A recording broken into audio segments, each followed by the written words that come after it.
Book 3, Part 3 of Plato's Republic, and also that good and bad rhythm naturally assimilate to a good and bad style, and that harmony and discord in like manner follow style. For our principle is that rhythm and harmony are regulated by the words, and not the words by them. Just so, he said, they should follow the words. And will not the words and the character of the style depend on the temper of the soul? Yes. And everything else on the style? Yes. The beauty of style and harmony and grace and good rhythm depend on simplicity. I mean the true simplicity of a rightly and nobly ordered mind and character, not that other simplicity which is only a euphemism for folly. Very true, he replied. And if our youth are to do their work in life, must they not make these graces and harmonies their perpetual aim? They must. And surely the art of the painter and every other creative and constructive art are full of them. Weaving, embroidery, architecture, and every kind of manufacture. Also nature, animal and vegetable. In all of them there is grace, or the absence of grace. And ugliness and discord and inharmonious motion are nearly allied to ill words and ill nature, as grace and harmony are the twin sisters of goodness and virtue and bear their likeness. That is quite true, he said. But shall our superintendents go no further, and are the poets only to be required by us to express the image of the good in their works, on pain, if they do anything else, of expulsion from our state? Or is the same control to be extended to other artists, and are they also to be prohibited from exhibiting the opposite forms of vice and intemperance and meanness and indecency in sculpture and building and the other creative arts? And is he who cannot conform to this rule of ours to be prevented from practicing his art in our state, lest the taste of our citizens be corrupted by him? We would not have our guardians grow up amid images of moral deformity, as in some noxious pasture, and there browse and feed upon many a baneful herb and flower day by day, little by little, until they silently gather a festering mass of corruption in their own soul. Let our artists rather be those who are gifted to discern the true nature of the beautiful and graceful. Then will our youth dwell in a land of health, amid fair sights and sounds, and receive the good in everything, and beauty, the effluence of fair works, shall flow into the eye and ear like a health-giving breeze from a purer region, and insensibly draw the soul from earliest years into likeness and sympathy with the beauty of reason. There can be no nobler training than that, he replied. And therefore, I said, Glaucon, musical training is a more potent instrument than any other, because rhythm and harmony find their way into the inward places of the soul, on which they mightily fasten, imparting grace, and making the soul of him who is rightly educated graceful, or of him who is ill-educated ungraceful. And also because he who has received this true education of the inner being will most shrewdly perceive omissions or faults in art and nature, and with a true taste, while he praises and rejoices over and receives into his soul the good, and becomes noble and good, he will justly blame and hate the bad, now in the days of his youth, even before he is able to know the reason why, and when reason comes he will recognize and salute the friend with whom his education has made him long familiar. Yes, he said, I quite agree with you in thinking that our youth should be trained in music and on the grounds which you mention. Just as in learning to read, I said, we were satisfied when we knew the letters of the alphabet, which are very few, in all their recurring sizes and combinations, not slighting them as unimportant whether they occupy a space large or small, but everywhere either to make them out, and not thinking ourselves perfect in the art of reading until we recognized them wherever they are found. True. Or, as we recognize the reflection of letters in the water, or in a mirror, only when we know the letters themselves, the same art and study giving us the knowledge of both. Exactly.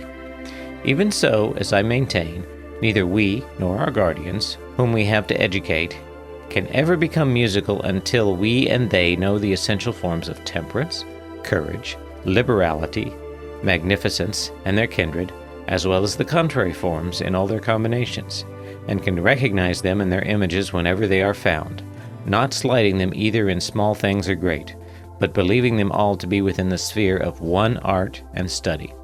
Most assuredly. And when a beautiful soul harmonizes with a beautiful form, and the two are cast in one mold, that will be the fairest of sights to him who has an eye to see it? The fairest indeed. And the fairest is also the loveliest? That may be assumed. And the man who has the spirit of harmony will be most in love with the loveliest, but he will not love him who is of an inharmonious soul. That is true, he replied, if the deficiency be in his soul.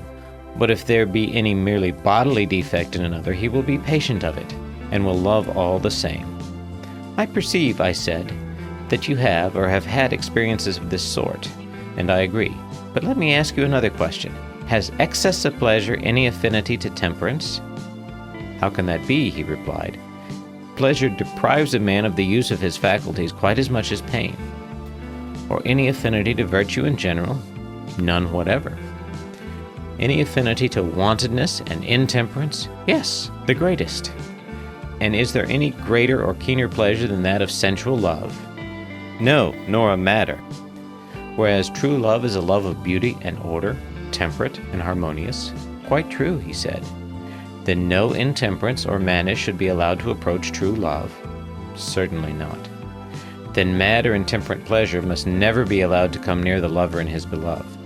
Neither of them can have any part in it if their love is of the right sort. No, indeed, Socrates, it must never come near them. Then I suppose that in the city which we are founding you would make a law to the effect that a friend should use no other familiarity to his love than a father would use to his son, and then only for a noble purpose, and he must first have the other's consent, and this rule is to limit him in all his intercourse, and he is never to be seen going further, or, if he exceeds, he is to be deemed guilty of coarseness and bad taste. I quite agree, he said. This much of music, which makes a fair ending. For what should be the end of music, if not the love of beauty? I agree, he said. After music comes gymnastic, in which our youth are next to be trained. Certainly. Gymnastic as well as music should begin in early years. The training in it should be careful and should continue throughout life. Now my belief is, and this is a matter upon which I should like to have your opinion in confirmation of my own, but my belief is, not that the good body by any bodily excellence improves the soul, but, on the contrary, that the good soul, by her own excellence, improves the body as far as this may be possible. What do you say? Yes, I agree. Then to the mind, when adequately trained, we should be right in handing over the more particular care of the body, and in order to avoid prolixity, we may now only give the general outlines of the subject. Very good. That they must abstain from intoxication has been already remarked by us. For of all persons, a guardian should be the last to get drunk and not know where in the world he is. Yes, he said, that a guardian should require another guardian to take care of him is ridiculous indeed. But next, what shall we say of their food? For the men are in training for the greatest contest of all, are they not? Yes, he said. And will the habit of body of our ordinary athletes be suited to them? Why not? I am afraid, I said, that the habit of body such as they have is but a sleepy sort of thing, and rather perilous to health. Do you not observe that these athletes sleep away their lives, and are liable to most dangerous illnesses if they depart, in ever so slight a degree, from their customary regimen? Yes, I do. Then, I said, a finer sort of training will be required for our warrior athletes, who are to be like wakeful dogs, and to see and hear with the utmost keenness, amid the many changes of water and also of food, of summer heat and winter cold, which they will have to endure when on a campaign, they must not be liable to break down in health. That is my view. The really excellent gymnastic is twin sister of that simple music which we were just now describing. How so? Why, I conceive that there is a gymnastic which, like our music, is simple and good, and especially the military gymnastic. What do you mean? My meaning may be learned from Homer. He, you know, feeds his heroes at their feasts, when they are campaigning on soldiers' fare. They have no fish, although they are on the shores of the Hellespont, and they are not allowed boiled meats, but only roast, which is the food most convenient for soldiers, requiring only that they should light a fire, and not involving the trouble of carrying about pots and pans. True. And I can hardly be mistaken in saying that sweet sauces are nowhere mentioned in Homer. In proscribing them, however, he is not singular. All professional athletes are well aware that a man who is to be in good condition should take nothing of the kind. Yes, he said, and knowing this, they are quite right in not taking them. Then would you not approve of Syracusan dinners, and the refinement of Sicilian cookery? I think not. Nor, if a man is to be in condition, would you allow him to have a Corinthian girl as his fair friend? Certainly not. Neither would you approve of the delicacies, as they are thought, of Athenian confectionery? Certainly not. All such feeding and living may be rightly compared by us to melody and song composed in the panharmonic style, and in all the rhythms. Exactly. There complexity engendered license, and here disease, whereas simplicity in music was the parent of temperance in the soul, and simplicity in gymnastic of health in the body. Most true, he said. But when intemperance and diseases multiply in a state, halls of justice and medicine are always being opened, and the arts of the doctor and the lawyer give themselves airs, finding how keen is the interest which not only the slaves but the freemen of a city take about them. Of course. And yet what greater proof can there be of a bad and disgraceful state of education than this? That not only artisans and the meaner sort of people need the skill of first-rate physicians and judges, but also those who would profess to have had a liberal education? Is it not disgraceful, and a great sign of want of good breeding, that a man should have to go abroad for his law and physic because he has none of his own at home, and must therefore surrender himself into the hands of other men, whom he makes lords and judges over him? Of all things, he said, the most disgraceful. Would you say most, I replied, when you consider that there is a further stage of evil in which a man is not only a lifelong litigant, passing all his days in the courts, either as plaintiff or defendant, but is actually led by his bad taste to pride himself on his litigiousness. He imagines that he is a master in dishonesty, able to take every crooked turn, and wriggle into and out of every hole, bending like a withy and getting out of the way of justice. And all for what? In order to gain small points not worth mentioning. He not knowing that so to order his life as to be able to do without a napping judge is a far higher and nobler sort of thing. Is that not still more disgraceful? Yes, he said, that is still more disgraceful. Well, I said, and to require the help of medicine, not when a wound has to be cured, or on occasion of an epidemic, but just because, by indolence and a habit of life such as we have been describing, men fill themselves with waters and winds as if their bodies were a marsh, compelling the ingenious sons of Asclepius to find more names for diseases, such as flatulence and catarrh. Is this not, too, a disgrace? Yes, he said, they do certainly give very strange and newfangled names to diseases. Yes, I said, and I do not believe that there were any such diseases in the days of Asclepius. And this I infer from the circumstance that the hero Eurypylus, after he had been wounded in Homer, drinks a posset of premium wine well besprinkled with barley meal and grated cheese, which are certainly inflammatory. And yet the sons of Asclepius who were at the Trojan War do not blame the damsel who gives him the drink, or rebuke Patroclus who is treating his case. Well, he said, that was surely an extraordinary drink to be given to a person in his condition. Not so extraordinary, I replied, if you bear in mind that in former days, as is commonly said, before the time of Herodicus, the guild of Asclepius did not practice our present system of medicine, which may be said to educate diseases.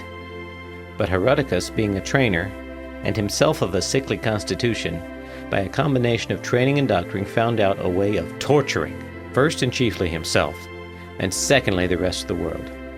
How was that, he said? By the invention of lingering death. For he had a mortal disease which he perpetually tended, and as recovery was out of the question, he passed his entire life as a valetudinarian. He could do nothing but attend upon himself, and he was in constant torment whenever he departed in anything from his usual regimen. And so dying hard, by the help of science he struggled on to old age. A rare reward of his skill. Yes, I said, a reward which a man might fairly expect who never understood that. If Asclepius did not instruct his descendants in valetudinarian arts, the omission arose, not from ignorance or inexperience of such a branch of medicine, but because he knew that in all well-ordered states every individual has an occupation to which he must attend, and has therefore no leisure to spend in continually being ill. This we remark in the case of the artisan, but, ludicrously enough, do not apply the same rule to people of the richer sort. How do you mean? He said. I mean this. When a carpenter is ill, he asks the physician for a rough and ready cure, an emetic, or a purge, or a cautery, or the knife. These are his remedies. And if someone prescribes for him a course of dietetics, and tells him that he must swathe and swaddle his head, and all that sort of thing, he replies at once that he has no time to be ill, and that he sees no good in a life which is spent in nursing his disease to the neglect of his customary employment. And therefore bidding goodbye to this sort of physician, he resumes his ordinary habits, and either gets well and lives and does his business, or, If his constitution fails, he dies and has no more trouble. Yes, he said, a man in his condition of life ought to use the art of medicine thus far only. Has he not, I said, an occupation? And what profit would be there in his life if he were deprived of this occupation? Quite true, he said. But with the rich man this is otherwise. Of him we do not say that he has any specially appointed work which he must perform, if he would live. He is generally supposed to have nothing to do. Then you never heard of the saying of Phocylides, that as soon as a man has a livelihood he should practice virtue? Nay, he said, I think that he had better begin somewhat sooner. Let us not have a dispute about this, I said, but rather ask ourselves, is the practice of virtue obligatory on a rich man, or can he live without it? And if obligatory on him, then let us raise a further question, whether this dieting of disorders, which is an impediment to the application of the mind in carpentering and the mechanical arts, does not equally stand in the way of the sentiment of Phocylides? Of that, he replied, there can be no doubt. Such excessive care of the body, when carried beyond the rules of gymnastic, is most inimical to the practice of virtue. Yes, indeed, I replied, and equally incompatible with the management of a house, an army, or an office of state, and, what is most important of all, irreconcilable with any kind of study or thought or self-reflection. There's a constant suspicion that headache and giddiness are to be ascribed to philosophy, and hence all practicing or making trial of virtue in the higher sense is absolutely stopped. For a man is always fancying that he is being made ill, and is in constant anxiety about the state of his body. Yes, likely enough. And therefore our politic Asclepius may be supposed to have exhibited the power of his art only to persons who, being generally of healthy constitution and habits of life, had a definite ailment. Such as these he cured by purges and operations, and bade them live as usual, herein consulting the interest of the state. But bodies which diseases had penetrated through and through he would not have attempted to cure by gradual process of evacuation and infusion. He did not want to lengthen out good-for-nothing lives, or have weak fathers begetting weaker sons. If a man was not able to live in the ordinary way, he had no business to cure him, for such a cure would have been of no use either to himself or to the state. Then, he said, you regard Asclepius as a statesman. Clearly, and his character is further illustrated by his sons. Note that they were heroes in the days of old and practiced the medicines of which I am speaking at the siege of Troy. You will remember how, when Pandarus wounded Menelaus, they sucked the blood out of the wound and sprinkled soothing remedies. But they never prescribed what the patient was afterwards to eat or drink in the case of Menelaus, any more than in the case of Eurypylus. The remedies, as they conceived, were enough to heal any man who, before he was wounded, was healthy and regular in his habits. And even though he did happen to drink a posset of Praemian wine, he might get well all the same. But they would have nothing to do with unhealthy and intemperate subjects, whose lives were of no use either to themselves or others. The art of medicine was not designed for their good, and though they were as rich as Midas, the sons of Asclepius would have declined to attend them. They were very acute persons, these sons of Asclepius. Naturally so, I replied. Nevertheless, the tragedians and Pindar, disobeying our behests, although they acknowledge that Asclepius was the son of Apollo, say also that he was bribed into healing a rich man who was at the point of death, and for this reason he was struck by lightning. But we, in accordance with the principle already affirmed by us, will not believe them when they tell us both. If he was the son of a god, we maintain that he was not avaricious, or, if he was avaricious, he was not the son of a god. Book 3, Part 4, Plato's Republic. All that, Socrates, is excellent, but I should like to put a question to you. Ought there not to be good physicians in a state? And are not the best those who have treated the greatest number of constitutions, good and bad? And are not the best judges in like manner those who are acquainted with all sorts of moral natures? Yes, I said, I too would have good judges and good physicians. But do you know whom I think good? Will you tell me? I will if I can. Let me, however, note that in the same question you join two things which are not the same. How so? He asked. Why, I said, you join physicians and judges. Now the most skillful physicians are those who, from their youth upwards, have combined with the knowledge of their art the greatest experience of disease. They had better not be robust in health, and should have had all manner of diseases in their own persons. For the body, as I conceive, is not the instrument with which they cure the body. In that case we could not allow them ever to be or to have been sickly. But they cure the body with the mind, and the mind which has become and is sick can cure nothing. That is very true, he said. But with the judge it is otherwise. Since he governs mind by mind, he ought not therefore to have been trained among vicious minds, and to have associated with them from youth upwards, and to have gone through the whole calendar of crime, only in order that he may quickly infer the crimes of others as he might their bodily diseases from his own self-consciousness. The honorable mind which is to form a healthy judgment should have had no experience or contamination of evil habits while young. And this is the reason why, in youth, good men often appear to be simple, and are easily practiced upon by the dishonest, because they have no examples of what evil is in their own souls.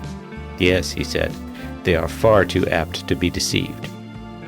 Therefore, I said, the judge should not be young. He should have learned to know evil, not from his own soul, but from late and long observation of the nature of evil in others. Knowledge should be his guide, not personal experience. Yes, he said, that is the ideal of a judge. Yes, I replied, and he will be a good man, which is my answer to your question. For he is good who has a good soul. But the cunning and suspicious nature of which we spoke, he who has committed many crimes and fancies himself to be a master in wickedness, when he is amongst his fellows, is wonderful in the precautions which he takes, because he judges of them by himself. But when he gets into the company of men of virtue, who have the experience of age, he appears to be a fool again, owing to his unseasonable suspicions. He cannot recognize an honest man, because he has no pattern of honesty in himself. At the same time, as the bad are more numerous than the good, and he meets with them oftener, he thinks himself, and is by others thought to be, rather wise than foolish. Most true, he said. Then the good and wise judge whom we are seeking is not this man, but the other. For vice cannot know virtue too, but a virtuous nature, educated by time, will acquire a knowledge both of virtue and vice. The virtuous, and not the vicious, man has wisdom, in my opinion, and in mine also. This is the sort of medicine, and this is the sort of law which you will sanction in your state. They will minister to better natures, giving health of both soul and of body. But those who are diseased in their bodies they will leave to die, and the corrupt and incurable souls they will put an end to themselves. This is clearly the best thing both for the patients and for the state. And thus our youth, having been educated only in that simple music which, as we said, inspires temperance, will be reluctant to go to law. Clearly. And the musician, who, keeping to the same track, is content to practice the simple gymnastic, will have nothing to do with medicine unless in some extreme case. That I quite believe. The very exercises and tolls which he undergoes are intended to stimulate the spirited element of his nature, and not to increase his strength. He will not, like common athletes, use exercise and regimen to develop his muscles. Very right, he said. Neither are the two arts of music and gymnastic really designed, as is often supposed, the one for the training of the soul, the other for the training of the body. What then is the real object of them? I believe, I said, that the teachers of both have in view chiefly the improvement of the soul. How can that be? He asked. Did you never observe, I said, the effect on the mind itself of exclusive devotion to gymnastic, or the opposite effect of an exclusive devotion to music? In what way shown? He said. The one producing a temper of hardness and ferocity, the other of softness and effeminacy, I replied. Yes, he said, I am quite aware that the mere athlete becomes too much of a savage, and that the mere musician is melted and softened beyond what is good for him. Yet surely, I said, this ferocity only comes from spirit, which, if rightly educated, would give courage, but, if too much intensified, is liable to become hard and brutal. That I quite think. On the other hand, the philosopher will have the quality of gentleness, and this also, when too much indulged, will turn to softness, but, if educated rightly, will be gentle and moderate. True. And in our opinion, the guardians ought to have both these qualities? Assuredly. And both should be in harmony? Beyond question. And the harmonious soul is both temperate and courageous? Yes. And the inharmonious is cowardly and boorish? Very true. And When a man allows music to play upon him and to pour into his soul through the funnel of his ears those sweet and soft and melancholy airs of which we were just now speaking, and his whole life is passed in warbling and the delights of song. In the first stage of the process, the passion or spirit which is in him is tempered like iron, and made useful instead of brittle and useless. But if he carries on the softening and soothing process, in the next stage he begins to melt and waste, until he has wasted away his spirit and cut out the sinews of his soul, and he becomes a feeble warrior. Very true. If the element of spirit is naturally weak in him, the change is speedily accomplished. But if he have a good deal, then the power of music weakening the spirit renders him excitable. On the least provocation he flames up at once, and is speedily extinguished. Instead of having spirit, he grows irritable and passionate, and is quite impractical. Exactly. And so in gymnastics, if a man takes violent exercise and is a great feeder, and the reverse of a great student of music and philosophy, at first the high condition of his body fills him with pride and spirit, and he becomes twice the man that he was. Certainly. And what happens? If he do nothing else, and holds no converse with the muses, does not even that intelligence which there may be in him, having no taste of any sort of learning or inquiry or thought or culture, grow feeble and dull and blind, his mind never waking up or receiving nourishment, and his senses not being purged of their mists? True, he said. And he ends by being a hater of philosophy, uncivilized, never using the weapon of persuasion. He is like a wild beast, all violence and fierceness, and knows no other way of dealing. And he lives in all ignorance and evil conditions, and has no sense of propriety and grace. That is quite true, he said. And as there are two principles of human nature, one the spirited and the other the philosophical, some God, as I should say, has given mankind two arts answering to them, and only indirectly to the soul and body, in order that these two principles, like the strings of an instrument, may be relaxed or drawn tighter until they are duly harmonized. That appears to be the intention. And he who mingles music with gymnastic in the fairest proportion, and best attempers them to the soul, may be rightly called the true musician and harmonist in a far higher sense than the tuner of strings. You are quite right, Socrates. And such a presiding genius will always be required in our state if the government is to last. Yes, he will be absolutely necessary. Such then are our principles of nurture and education. Where would be the use of going into further details about the dances of our citizens, or about their hunting and coursing, their gymnastic and equestrian contests? For these all follow the general principle, and having found that, we shall have no difficulty in discovering them. I dare say that there will be no difficulty. Very good, I said. Then what is the next question? Must we not ask who are to be rulers and whose subjects? Certainly. There can be no doubt that the elder must rule the younger, clearly, and that the best of these must rule. That is also clear. Now are not the best husbandmen those who are most devoted to husbandry? Yes. And as we are to have the best guardians for our city, must they not be those who have most the character of guardians? Yes. And to this end they ought to be wise and efficient, and to have the special care of the state? True. And a man will be most likely to care about that which he loves? To be sure. And he will be most likely to love that which he regards as having the same interest with himself, and that of which the good or evil fortune is supposed by him at any time most to affect his own? Very true, he replied. Then there must be a selection. Let us note among the guardians those who in their whole life show the greatest eagerness to do what is for the good of their country, and the greatest repugnance to do what is against her interests. These are the right men. And they will have to be watched at every age, in order that we may see whether they preserve their resolution, and never, under the influence either of force or enchantment, forget or cast off their sense of duty to the state. How cast off? He said. I will explain to you, I replied. A resolution may go out of a man's mind either with his will or against his will. With his will when he gets rid of a falsehood and learns better, against his will whenever he is deprived of a truth. I understand, he said, the willing loss of a resolution. The meaning of the unwilling I have yet to learn.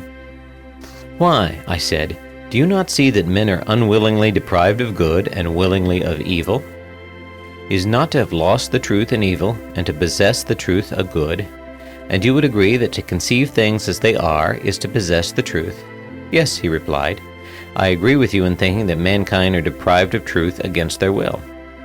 And is not this involuntary deprivation caused either by theft, or force, or enchantment? Still, he replied, I do not understand you. I fear that I must have been talking darkly, like the tragedians. I only mean that some men are changed by persuasion, and that others forget. Argument steals away the hearts of one class, and time of the other. And this I call theft. Now you understand me? Yes. Those again who are forced are those whom the violence of some pain or grief compels to change their opinion. I understand, he said, and you are quite right. And you would also acknowledge that the enchanted are those who change their minds either under the softer influence of pleasure or the sterner influence of fear? Yes, he said, everything that deceives may be said to enchant. Therefore, as I was just now saying, we must inquire who are the best guardians of their own conviction, that what they think the interest of the state is to be the rule of their lives. We must watch them from their youth upwards, and make them perform actions in which they are most likely to forget or to be deceived. And he who remembers and is not deceived is to be selected. He who fails in the trial is to be rejected. That will be the way? Yes. And there should also be toils and pains and conflicts prescribed for them, in which they will be made to give further proof of the same qualities. Very right, he replied. And then, I said, we must try them with enchantments.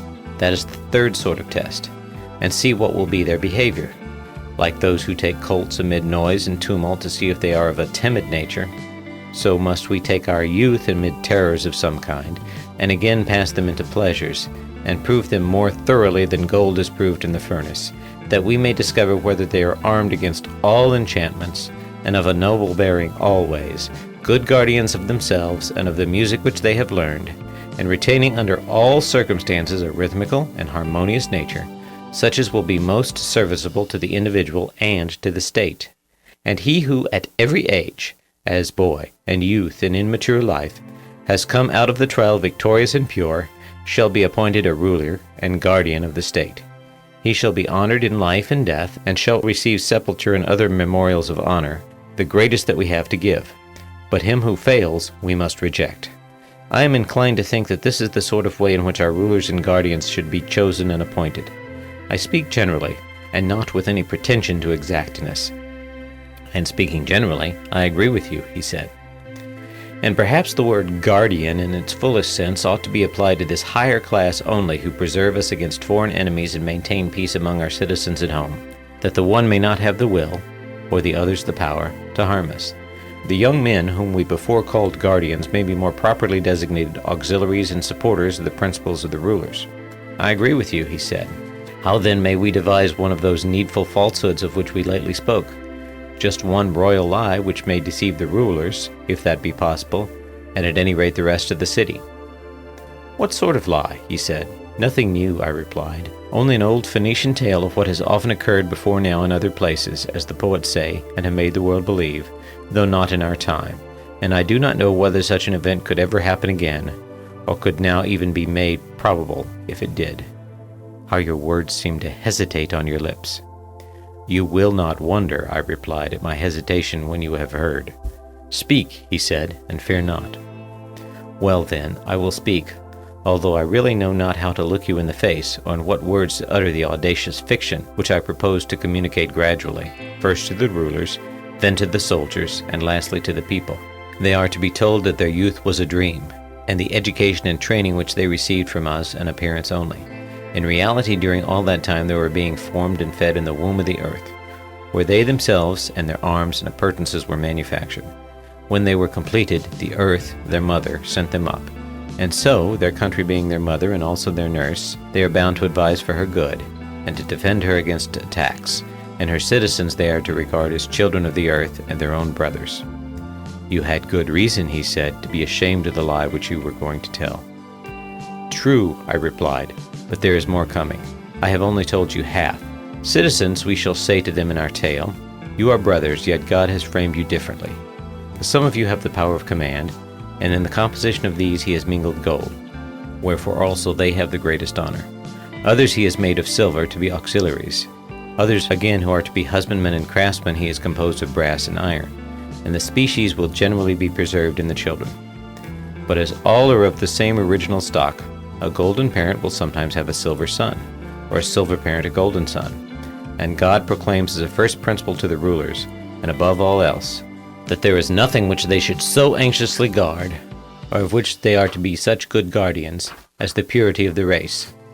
They should observe what elements mingle in their offspring, for if the son of a golden or silver parent has an admixture of brass and iron, then nature orders a transposition of ranks, and the eye of the ruler must not be pitiful toward the child because he has to descend in the scale and become a husbandman or artisan. Just as there may be sons of artisans who have an admixture of gold or silver in them are raised to honor and become guardians or auxiliaries. For an oracle says that when a man of brass or iron guards the state, it will be destroyed. Such is the tale. Is there any possibility of making our citizens believe in it? Not in this present generation, he replied. There is no way of accomplishing this. But their sons may be made to believe the tale, and their sons' sons, and posterity after them. I see the difficulty, I replied, yet the fostering of such a belief will make them care more for the city and for one another. Enough, however, of the fiction, which may now fly abroad upon the wings of rumor, while we arm our earth-born heroes, and lead them forth under the command of their rulers. Let them look round and select a spot whence they can best suppress insurrection, if any prove refractory within, and also defend themselves against enemies, who like wolves may come down on the fold from without. There let them encamp, and when they have encamped, let them sacrifice to the proper gods and prepare their dwellings. Just so, he said, and their dwellings must be such as will shield them against the cold of winter and the heat of summer. I suppose you mean houses, he replied. Yes, I said, but they must be the houses of soldiers, and not of shopkeepers. What is the difference, he said. That I will endeavor to explain, I replied. To keep watchdogs who, from want of discipline or hunger, or some evil habit or other, would turn upon the sheep and worry them, and behave not like dogs but wolves, would be a foul and monstrous thing in a shepherd. Truly monstrous, he said. And therefore every care must be taken that our auxiliaries, being stronger than our citizens, may not grow to be too much for them and become savage tyrants instead of friends and allies. Yes, great care should be taken. And would not a really good education furnish the best safeguard? But they are well educated already, he replied. I cannot be so confident, my dear Glaucon, I said. I am much more certain that they ought to be, and that true education, whatever that may be, will have the greatest tendency to civilize and humanize them in their relations to one another, and to those who are under their protection. Very true, he replied. And not only their education, but their habitations, and all that belongs to them, should be such as will neither impair their virtue as guardians, nor tempt them to prey upon the other citizens. Any man of sense must acknowledge that. He must. Then now let us consider what will be their way of life if they are to realize our idea of them. In the first place, none of them should have any property of his own beyond what is absolutely necessary. Neither should they have a private house or store closed against anyone who has a mind to enter. Their provisions should be only such as are required by trained warriors, who are men of temperance and courage. They should agree to receive from the citizens a fixed rate of pay, enough to meet the expenses of the year and no more. And they will go to mess and live together like soldiers in a camp. Gold and silver we will tell them that they have from God. The diviner metal is within them, and they have therefore no need of the dross which is current among men, and ought not to pollute the divine by any such earthly admixture. For that commoner metal has been the source of many unholy deeds, but their own is undefiled. And they alone of the citizens may not touch or handle silver or gold, or be under the same roof with them, or wear them, or drink from them. And this will be their salvation, and they will be the saviors of the state. But should they ever acquire homes, or lands, or monies of their own, they will become housekeepers and husbandmen instead of guardians, enemies and tyrants instead of allies of the other citizens, hating and being hated, plotting and being plotted against. They will pass their whole life in much greater terror of internal than of external enemies, and the hour of ruin, both to themselves and to the rest of the state, will be at hand. For all which reasons may we not say that thus shall our state be ordered, and that these shall be the regulations appointed by us for guardians concerning their houses and all other matters? Yes, said Glaucon.